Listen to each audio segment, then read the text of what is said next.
Gill and I am the CEO of Aegis Consultant। जैसा कि हम देख रहे हैं कि यूनिवर्सिटीज़ में रिसर्च प्रोग्राम्स को लेकर आजकल बहुत ज़्यादा क्यूरीज हैं और कुछ स्टूडेंट्स ऐसे भी हैं जो पीएचडी प्रोग्राम्स के लिए पूछते हैं। ऑल्दो हम पीएचडी को डायरेक्टली डील नहीं करते हैं, लेकिन ये वीडियो उन स्टूडेंट्स के लिए है जो कि अपना रिसर्च प्रपोजल लिखने में वो थोड़ा सा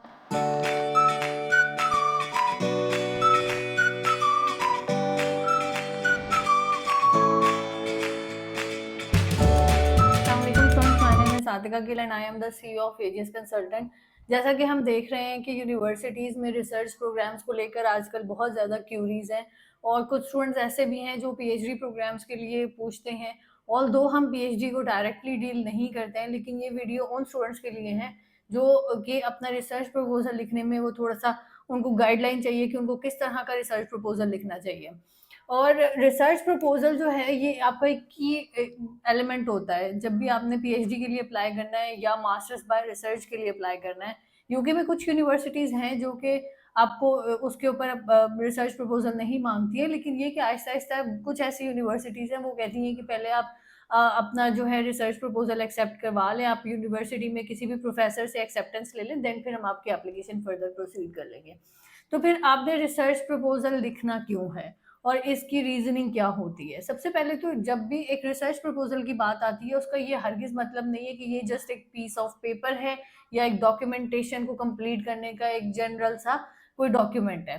रिसर्च प्रपोजल से मुराद ये है कि आपने रिसर्च प्रपोजल में आपने अपनी एकेडमिक पिच देनी है, जिसमें आपने बताना है प्रोफेसर को, जिसमें जो कि ये शो करेगा कि आपने जो भी आपने रिसर्च आगे करनी है, आपको उसकी कितनी अंडरस्टैंडिंग है, आपके पास क्लियर प्लान है, आपके पास कितना पोटेंशियल है।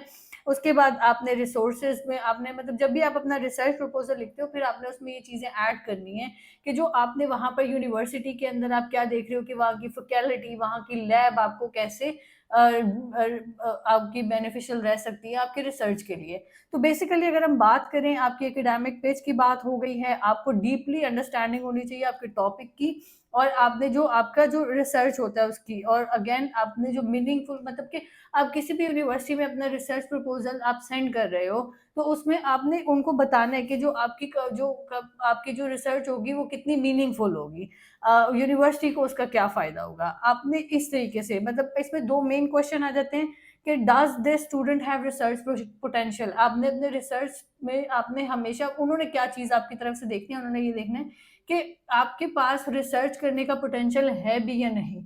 अब वो कहाँ से पता चलेगा? वो आपके रिसर्च प्रपोज़ल से पता चलेगा। और दूसरी चीज़ फिर यूनिवर्सिटी ने ये देखनी होती है कि क्या वो यूनिवर्सिटी आपके उस प्रोजेक्ट को सपोर्ट कर सकती है कि नहीं।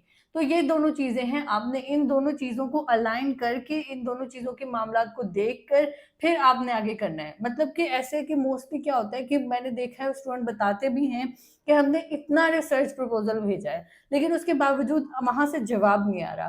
तो एक तो ये हो सकता है कि आपके रिसर्च प्रपोज़ल में उनको वो पोटेंशियल ही नज़र ना आ रहा हो। आपने यूनिवर्सिटी के ऊपर वो वाली रिसर्च ना की हो और हो सकता है या आपकी रिसर्च प्रपोज़ल में कहीं कुछ ना कुछ लैक कर रहा हो, या फिर ये हो सकता है कि यूनिवर्सिटी के पास ही वो रिसोर्सेज़ ना हो। तो दोनों चीज़ें देखनी है कि आप जिस यूनिवर्सिटी में अप्लाई कर रहे हो क्या उनके पास वो चीज़ें हैं, वो सारा वो पोटेंशियल है कि वो आपको उसमें रिसोर्स कर सकें। तो ये दोनों चीज़ें आ जाती हैं। अब उसके बाद आ जाती है कि आपने स्ट्रक्चर किस तरीके से करना है, कि आपका रिसर्च प्रपोज़ल किस तरीके से स्ट्रॉन्ग हो सकता है। देखिए, उसमें सिंपल सी एक चीज़ है कि जो आपका टाइटल होता है, ये मैं आपको बेसिक बता रही हूँ, अगर आप इन चीज़ों पे वर्किंग कर लोगे तो आपके जहाँ पर 50% चांसेस हैं, वो 80% हो सकते हैं। तो बेसिकली जो आपका टाइटल है, अब टाइटल आप सिंपल अगर फॉर एग्ज़ाम्पल आप लिख देते हैं एक्सप्लोरिंग क्लाइमेट चेंज, तो ये एक मास्टर्स लेवल पे जब आप जाकर रिसर्च कर रहे हो या पीएचडी लेवल पे कर रहे हो, तो वहाँ पर ये एक इतनी सी लाइन, it doesn't make any sense and impact. तो आप इसकी जगह पर आप लिख सकते हो assessing the impact of climate change on small scale fishers in South East Asia. तो जब आप ये लिखोगे तो आप वहाँ पर वो एक इम्पैक्ट जाता है कि अच्छा, जो स्टूडेंट बोल रहा है या जो करना चाह रहा है वो आपके टाइटल में होना चाहिए। समटाइम्स क्या होता है जब हम ईमेल भी करते हैं ना, तो हम कहते हैं कि ईमेल की जो आपकी सब्जेक्ट की लाइन होती है वो वहाँ से पता चलता है कि आपकी उन्होंने ईमेल ओपन करनी है कि नहीं। ये चीज़ भी मैंने एक दफ़ा पहले भी डिस्कस की थी कि जो आप अपना जब आप ईमेल करते हो तो ईमेल की बॉडी भी आपने देखनी है। तो इसी तरीके से जब आप अपना रिसर्च प्रपोज़ल लिख रहे हो तो उसमें आपका टाइटल बहुत मैटर करता है। अच्छा, उसके बाद आपने इंट्रोडक्शन देना है। इंट्रोडक्शन में रिसर्च के क्वेश्चन होने चाहिए और एक्सप्लेन करना है कि वो मैटर क्यों करता है। उसके बाद आपने आइडेंटिफ़ाई करना है कि रिसर्च गैप जो आप एड्रेस कर रहे हो, कि अगर ऑलरेडी वहाँ पर कोई रिसर्च चल रही है, उसमें कोई गैप है, तो वो आपने वो वहाँ पर वो डिस्कस करना है। उसके बाद आ जाता है कि आपने डेमॉन्स्ट्रेट करना है कि आपको नॉलेज की फ़ील्ड क्या है। उसके बाद आपने हाइलाइट करना है कि की स्टडीज़ के आपका जो वर्क है, वो कैसे कनेक्ट करता है या कैसे डिफ़र है उससे। लाइक अगर आप वहाँ पर ऑलरेडी अगेन कोई रिसर्च चल रही है, तो आप अगर कुछ उसके अंदर ऐड अप करना चाहते हो, तो या तो वो उसमें कैसे और बेहतरी ला सकता है, या उसमें वो कैसे, अगर आप कुछ जो पेश कर रहे हो, वो उसमें से क्या ऐसा डिफरेंट है जो कि इम्पैक्टफुल हो सकता है। आप ये कर सकते हो। उसके बाद आपने मेथोडोलॉजी एक्सप्लेन करनी है। अब एक्सप्लेन मेथोडोलॉजी में कि आप कैसे उस अपनी कंडक्ट करोगे रिसर्च को। उसके बाद आ जाता है कि आपने अपना मेंशन करना है मेथड, कि आप सर्वे करोगे, आप एक्सपेरिमेंट करोगे, आप इंटरव्यूज़ करोगे, या आप इस तरह की जो बी स्पेसिफिक अबाउट आपने उसके बारे में बात करनी है कि जो भी आप बात कर रहे हो उसमें आपने स्पेसिफिकली बताना है, घुमानी नहीं है बात, ऐਵੇਂ इधर-उधर को नहीं लेके जाना। Be very specific in your research proposal. उसके बाद आ जाता है कि आपने एक्सपेक्टेड आउटकम्स बताने हैं, कि आप एक आउटकम क्या एक्सपेक्ट कर रहे हो, कि आप अगर अपना रिसर्च इसी तरीके से जिस तरह से आप बता रहे हो, आप वो कंडक्ट करते हो, तो फिर उसके बाद उसका क्या इम्पैक्ट आ सकता है? या उसका क्या आउटकम आएगा। उसके बाद जो बहुत एक मेन चीज़ है, referencing. For this UK specifically, या मैं अगर अब ओवरऑल बात करूँ ऑस्ट्रेलिया वगैरह की भी, तो वहाँ पर अगर आप अपना रिसर्च प्रपोज़ल या आप पीएचडी के लिए लिख रहे हो, तो उसमें बड़ा मैटर करता है कि आप रेफ़रेंसिंग करो। रेफ़रेंसिंग हमेशा से उनके यहाँ बहुत मायने जाती है, और रेफ़रेंसिंग आपने फिर किस तरीके से करनी है। आपने उसमें देख लेना है कि वो आपको किस-किस रेफ़रेंसिंग के बहुत सारे स्टाइल्स हैं। ऑस्कुलर रेफरेंसिंग है, और भी बहुत सारी रेफरेंसिंग है, लेकिन ये कि आपने पहले ये चेक भी कर लेना है कि क्या जो आप रिसर्च प्रपोजल लिख रहे हो उसमें आपकी रेफरेंसिंग किस तरह की चलेगी, और आपने रेफरेंसिंग को यूज़ करना है। और रेफरेंसिंग को यूज़ करने का जो भी मैंने देखा है, स्टूडेंट जो है वो रेफरेंसिंग यूज़ करता है, उसके लिए बड़ा वो एक हो जाता है कि एक तो यार आप हवा में बात कर रहे हो। रेफरेंसिंग का मतलब ये होता है कि आपने रिसर्च की, आपने चीज़ उठाई, उसके बाद आपने फिर आगे उसको कहीं पे वो पुट अप किया है, तो फिर इसका मतलब ये है कि आपने अपना वर्क किया है। फिर उसके बाद आ जाता है कि आपने जब आपने प्रपोज़ल लिख लिया है, तो आपने जो है मेंशन करना है कि आप किस फॉर एग्जांपल आपने एक्स वाई जी यूनिवर्सिटी के लिए आप अपना रिसर्च प्रपोजल लिख रहे हो, फिर आप वहाँ पर लिखा, वहाँ पर उस यूनिवर्सिटी की वेबसाइट से आप देखोगे कि आप किस प्रोफेसर को देख समझ रहे हो कि ये प्रोफेसर जो है मेरी इस रिसर्च में मेरी हेल्प कर सकते हैं, या मुझे आगे आगे मेंटोर कर सकते हैं।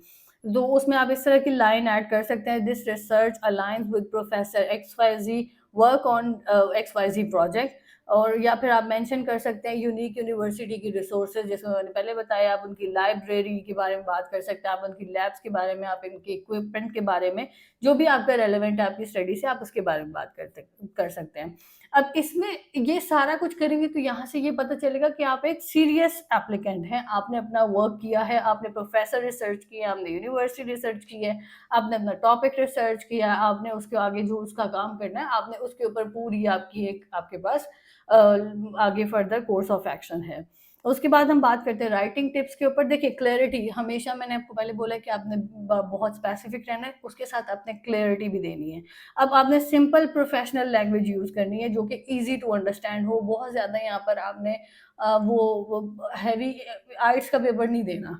आपने इंग्लिश बतानी है, और जो कि समझ भी अगले को भी आए और आपको भी आए। अब आप इस तरीके से अगर फॉर एग्जांपल लिख देते हैं, employ a mixed method approach to ascertain validity of longitudinal data। इसकी जगह पर अगर आप इस तरीके से भी लिख लेंगे, I use a combination of surveys and interviews to collect data over time, तो आसान लैंग्वेज हो गई जो कि समझ भी आती है। तो यहाँ पर आपकी रिसर्च, जो आपने यहाँ पर जो इन्फॉर्मेशन देनी है, वो मैटर करती है। आपकी इंग्लिश उस तरीके से ऑल्दो मैटर करती है, लेकिन ये नहीं है कि बहुत ज़्यादा उसमें आपने C2 लेवल की इंग्लिश शुरू कर देनी है कि वो लगे कि इंग्लिश की शायरी हो रही है। उसके बाद आपने वर्ड लिमिट्स जो हैं देख लें, वो आपने वर्ड्स लिमिट को बहुत स्ट्रिक्टली फॉलो करना है। फिर उसके बाद आ जाती है कि आपने अब जब लिख लिया है या लिख रहे हो, उसमें कोई भी आपका मेंटोर है, आप उससे ऑब्वियसली आप उससे आउटपुट लें, आप उससे पूछें। उसके बाद ये आ जाता है कि जो आपने जो ग्रामेटिकल मिस्टेक्स हैं, ये नहीं करनी है, ये बहुत पुअर परफॉर्मेंस होती है और बहुत पुअर इम्पैक्ट जाता है। तो ये हो गई जो अगर आपको ने अपना फॉर एग्जांपल प्रपोज़ल लिखना है उसके लिए। स्टूडेंट्स जो हैं बहुत ज़्यादा लैग करते हैं और समटाइम्स मैंने देखा है अनफॉर्चुनेटली कि मास्टर्स लेवल पे चले जाते हैं, एमफिल लेवल पे चले जाते हैं, लेकिन रिसर्च प्रपोजल के लिए वो एक्सेल नहीं कर पा रहे होते हैं। तो और बहुत माइनर सी मिस्टेक्स होती हैं जिसकी वजह से उनके रिसर्च प्रपोजल को देखा नहीं जा रहा होता। ऑल्दो वो बहुत पोटेंशियल कैंडिडेट्स होते हैं, लेकिन कुछ कुछ चीज़ों में लैग कर रहे होते हैं, तो वहाँ पर आकर ये वाला प्रॉब्लम आता है। तो अगर आप आगे फर्दर मास्टर्स बाय रिसर्च के लिए या फिर आप पीएचडी के लिए किसी भी प्रोग्राम को देख रहे हो, तो आप अपनी इन चीज़ों को देखकर बहुत ज़्यादा कंसाइज रहें, ताकि आपको आगे फर्दर आपके जो सक्सेस स्टोरी है वो जल्दी बन सके। This is all for now. अगर आपको इससे रेलिवेंट कोई भी क्वेश्चन हो, कोई भी क्यूरी हो, आप मुझसे मेरी टीम से कॉन्टैक्ट कर सकते हैं। Thank you so much.